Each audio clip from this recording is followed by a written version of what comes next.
Hi, I'm attorney Glenn Wagstaff. For most of my career, I've focused on helping individuals and families in protecting their estates and their legacies. And when we do comprehensive planning with a family, we look at 6 areas.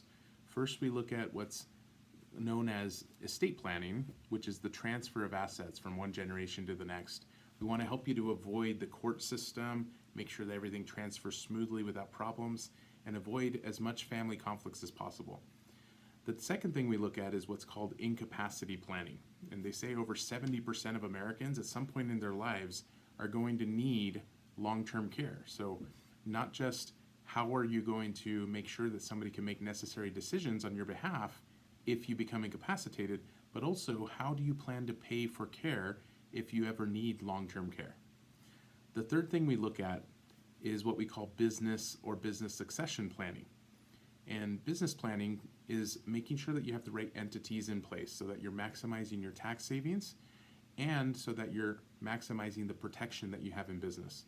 A lot of times business owners haven't structured things properly and they haven't looked at things in years. And so that's one of the things that we can help with.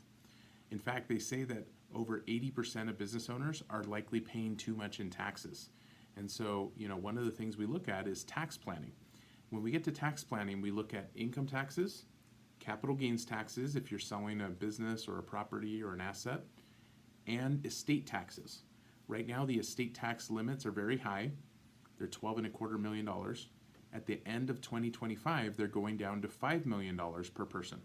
So this is a very important time to plan for your overall estate and being grandfathered in under the current law if you're within those limits. And then we look at asset protection planning. And asset protection is making sure that your assets are not going to be exposed to lawsuits and liabilities or creditors or anything like that. We can structure things so that you have multiple layers of protection and that you preserve your privacy. And then finally, the last part that we look at is what we call legacy planning. And legacy planning can come in the form of multiple things. It might be leaving some property or a family farm in the family from generation to generation to generation. It might be setting up a family bank so that the family can benefit from the wealth that you've accumulated from generation to generation. Or it might be setting up a private foundation or a philanthropic plan to be able to give back to the community or give back to the world. It doesn't necessarily have to just be for the benefit of the family only. But whatever happens in your legacy is going to be up to the plan that you put in place. And a lot of times we don't realize the power that we have in creating ripples for the next generations and really making a difference in this world until we sit down and plan what could really happen with an effective, proper estate plan and legal documents in place.